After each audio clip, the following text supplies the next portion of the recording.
Introductory Mental Health Nursing, Chapter 17, Mental Health Issues Related to Gender and Sexuality. The PowerPoint is coming from the textbook by Cynthia Kinchkelo. All right, let's get into Chapter 17. So, we're talking about sexual health and related mental health concerns. So the goal for sexual health is for the client to have a healthy self-image and satisfactory adult sexual desire that respects the rights of others. Some individuals may not desire a sexually intimate relationship, and some may not have any sexual partners or may have more than one. So as a nurse, when you're discussing sexuality with clients, it's in order to get the information in an accurate manner. But before we do that, we have to understand our own beliefs. And that's always a good thing to do as a nurse. Know where you stand on particular issues and know what your beliefs are and know what you're comfortable with. So the important thing about that also is not imposing your views on your patient. In the textbook, on page 291, box 17.1, there is a sexuality self-assessment. And so this is where the nurse can examine what the nurse believes. And so what the nurse's belief is on sexuality. And to be successful, we need to again examine ourselves and ask ourselves, have I examined my own personal sexual history? Have I explored my own attitudes about sexuality? Am I aware of my feelings when I encounter differences in sexual orientation?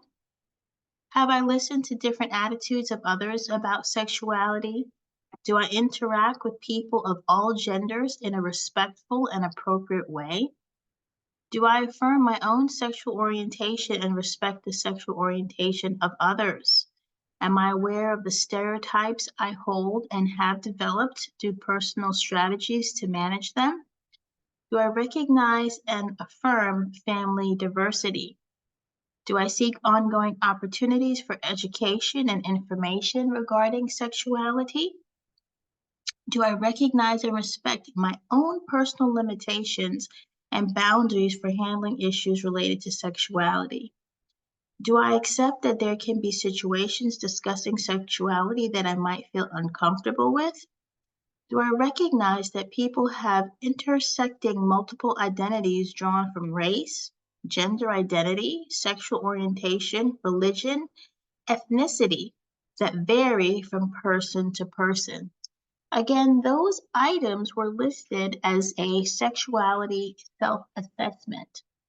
So the other thing that's important is when we're discussing sexuality with our patients is we want to have positive, open, therapeutic communication.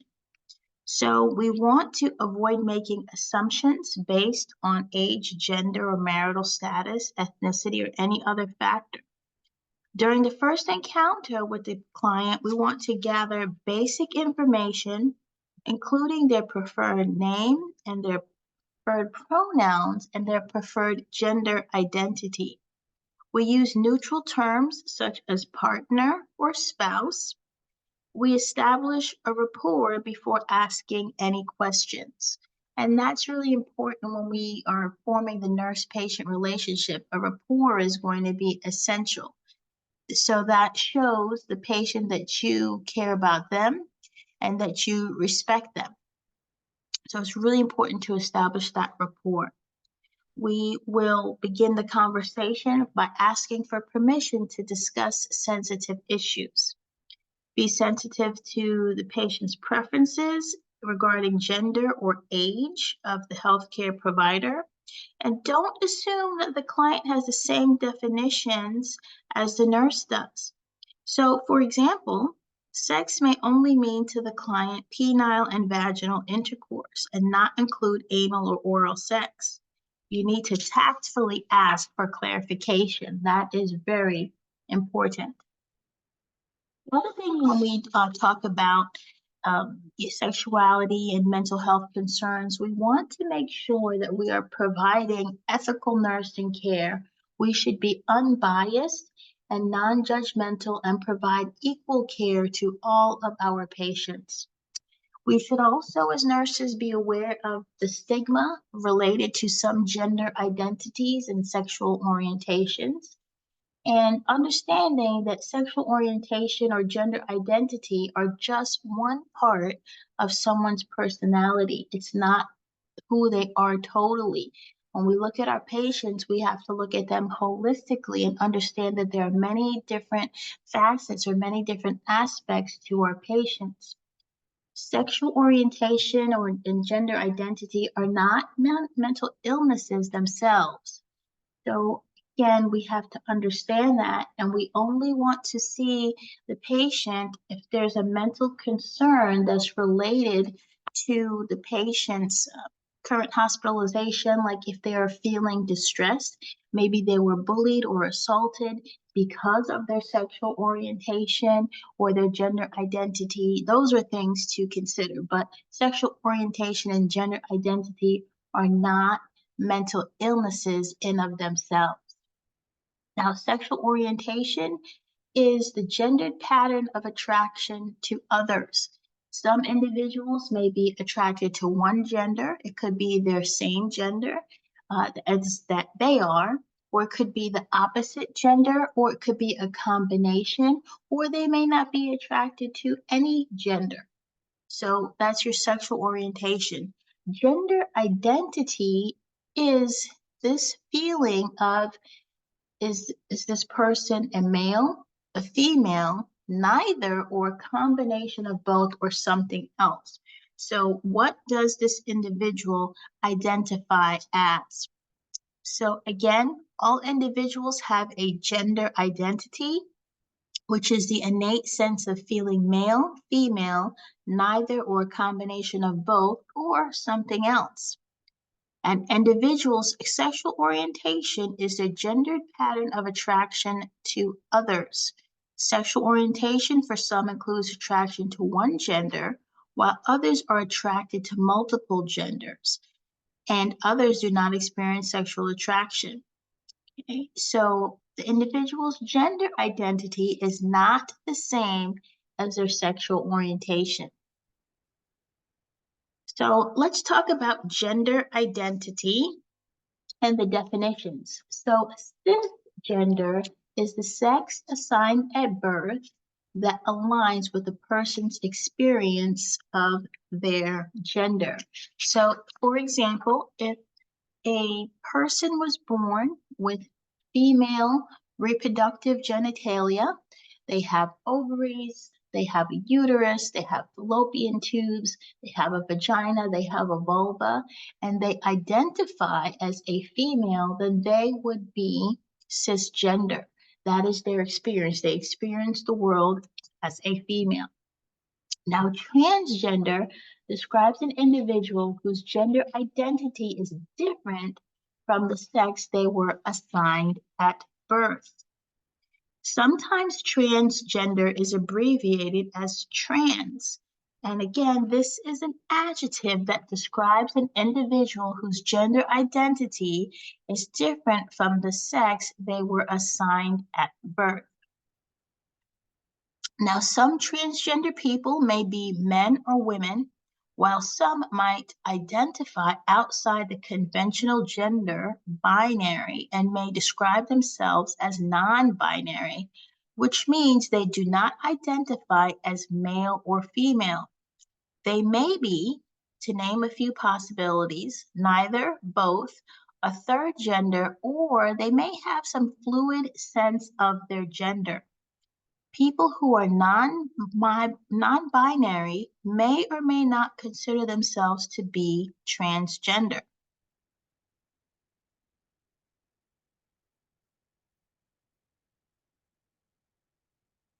So let's talk about the transition process. So individuals who are in transition, this is a part of a gender affirmation process. So Some transgender people may take the steps in order to go through this process, but not all of them do. So there's going to be social or legal changes to affirm gender. So they may have to change their name, change their birth certificate. Medical transition, it can include hormone therapy, which takes a certain amount of time. This isn't something that just could be done in days or weeks. It usually takes months, years for the medical transition to take place. And also, there's a possibility of surgical transition where the genitalia is surgically changed to match the gender that the patient identifies as. Now, for all patients, the nurse should ask, what is your preferred pronouns? What would you like to be addressed as? And that's actually the best thing to do in the beginning so you alleviate any stress or any discomfort on your part or any awkward moments. If you just ask the patient in the beginning, that's going to be best for everyone. So let's talk about some mental health concerns related to gender identity. So some transgender individuals will experience what's called gender dysphoria, which is a psychological distress due to the sense of incongruence, meaning it's not the same, right, between the sex assigned at birth and their gender identity. So this is important. So here's an example. An individual may be born with female reproductive organs, female genitalia, but they do not feel as if they are a female. They do not identify as a female. So this is gender dysphoria. Now, not all transgender people experience this distress, and therefore, transgender or non-binary identity does not automatically equate to gender dysphoria. Other mental health issues that transgender individuals may face may include depression, suicidality, substance abuse or substance use disorders, eating disorders, and stress. Rates and causes of death for transgender individuals are similar to those in the US population except for suicide. So, which is higher in the transgender population. And that should be a red flag for us nurses, understanding that they are at higher risk for suicide, transgender patients are, than are cisgender. And we have to look at the reasons why. Well, transgender individuals may face victimization, discrimination, bullying, social exclusion, neglect from family, stigma. They are not necessarily always treated equally as someone that is cisgender. So a transgender individual's family, friends, peers, and social groups can be sources of support, or they can be sources of stress. Okay, now let's take a look at sexual dysfunction disorders. So in order to understand sexual dysfunction disorders, we need to take a look at the phases of the sexual response cycle. Those phases are desire or libido. So that is, okay, I desire whomever I am attracted to, or the patient desires whomever they are attracted to. Then there is arousal, excitement. Then there comes the orgasm, and then there's resolution and recovery.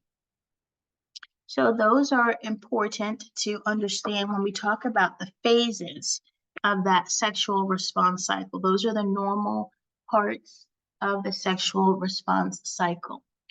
So when we think about sexual dysfunction disorders, it can happen in any one of those phases, those 4 phases. And so there can be discomfort, there can be anxiety, there can be trouble in the relationship.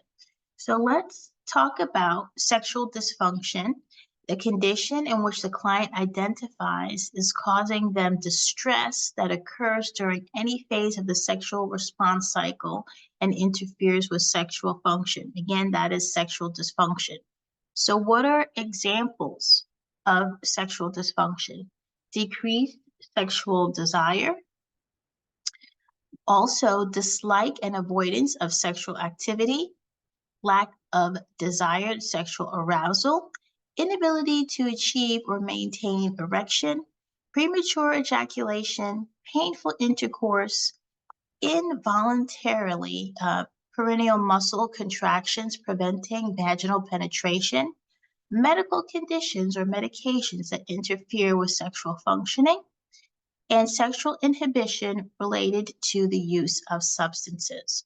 Again, these are all examples, not a complete list, but these are examples of sexual dysfunction. So let's look at the causes. Okay, what are some of the causes that can lead to sexual dysfunction? Well, it could be due to anxiety, depression, emotionally traumatic event, something that may cause PTSD, like an assault, maybe stress disorder, cardiovascular disease can be a common cause of sexual dysfunction, hypertension, mastectomy, multiple sclerosis, neuropathy, okay, spinal cord injury, uterine prolapse, vaginitis, the use of alcohol, antidepressants, the abuse of medications, beta blockers, digoxin, marijuana, methadone, Parkinsonian medications, right? So these are all possible common causes of sexual dysfunction. So we have to think about that as we take our patient's health history and understand, okay, maybe it's this medication. Maybe it's this trauma that the patient has gone through. Maybe it's a combination. So the absence of this sexual activity can create an issue where the patient may develop anxiety, low self-esteem, negative body image. And so we need to really think about this again as we're collecting this information on our patient. So let's talk about paraphilia. Okay, so paraphilia is sexual interest that falls outside what is generally considered typical within a certain culture. A paraphilia may involve an erotic activity or it may be focused on specific objects or people. For some individuals, these activities are required for erotic arousal and are consistently included in each sexual encounter. So most people with paraphilia do not have a mental disorder. A paraphilia is only classified as a paraphilic disorder if the individual acts on their urges on non-consenting individuals. Non-consenting individuals. And remember, for someone to be able to consent, they must be of the legal age of consent. So in your textbook on page 299, there's examples of paraphilias, and that's table 17.2. So there's an example of exhibitionism, where the exposure of genitals to a stranger with or without masturbation. So this is often no further attempt. There's often no further attempt to have sexual activity with a stranger. So something like this actually happened to me when I was a teenager in New York on the train. There was what we called a flasher. And so this individual had a trench coat on, and I believe it was the summertime, but it wasn't trench coat weather. And I was on the last train, the last car in the train. And as the train door was closing, he was on the platform, I was on the train. He flashed and he opened up his trench coat and he didn't have any clothes on. And then he began to pleasure himself. And so that was an exhibition. I didn't know it at the time, and I was really shocked. I wasn't expecting that, but I was also grateful that that's the only thing that happened. There now could be another paraphilia, which is fetishism, which is sexual activity involving an inanimate object. So contact with or view of the item is usually required for orgasm. So there is pedophilia. So this is sexual activity with a prepubescent child, and victims can be of any gender. There's voyeurism, and that is sexual arousal from the visual observation of a stranger undressing. And this is your peeping Tom, right? And so no further contact is pursued. Again, these are pretty much crimes because we are not having consent. Okay, so it is a crime. Okay, it is a crime.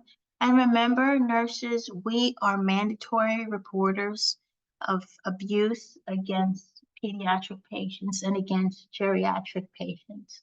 Make no mistake, we have an obligation to report any such abuse. So with our nursing process, we want to get the data. We want to, when it comes to sexuality, we want to get the information on the 5 Ps. Those 5 Ps are partners, practices, past history of STIs, which is sexually transmitted infections. What kind of protection is the patient using? Are they using protection against STIs, which may be different from protection against pregnancy? And then the last P is actually pregnancy. So again, the 5 Ps are partners, practices, past history of STIs, protection, and pregnancy.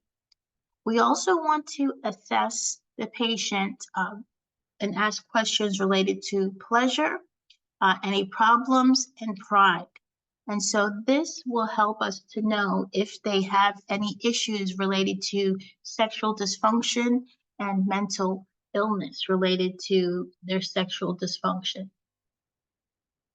Okay, let's take a look at question 1.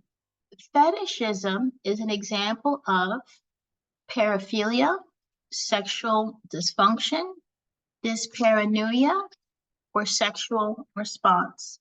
Take a minute to pause the video and think of your response.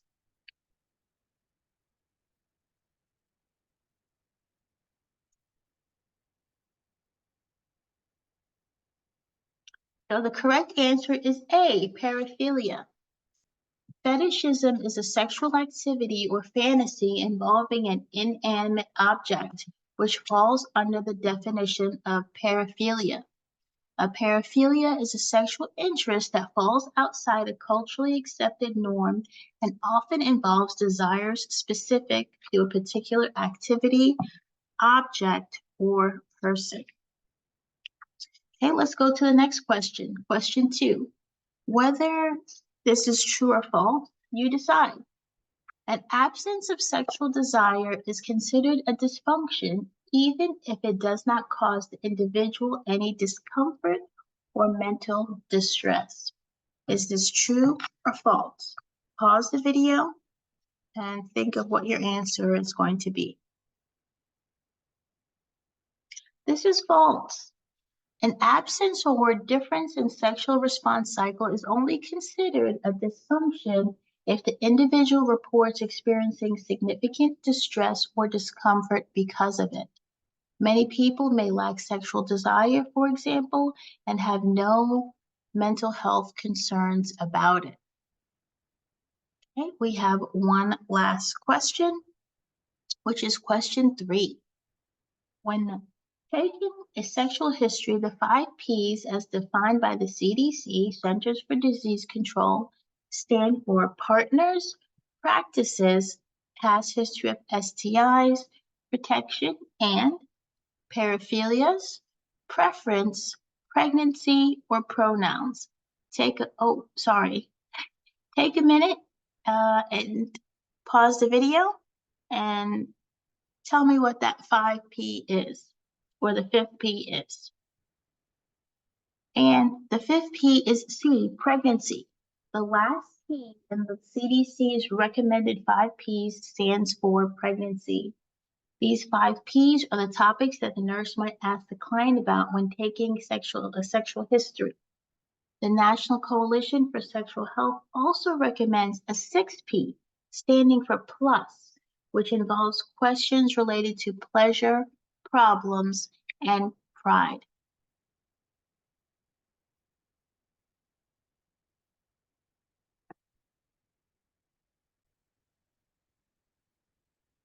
This concludes the discussion of Chapter 17 when we are looking at issues with gender and sexual identity. Remember to stay curious and always think like a nurse. Thank you.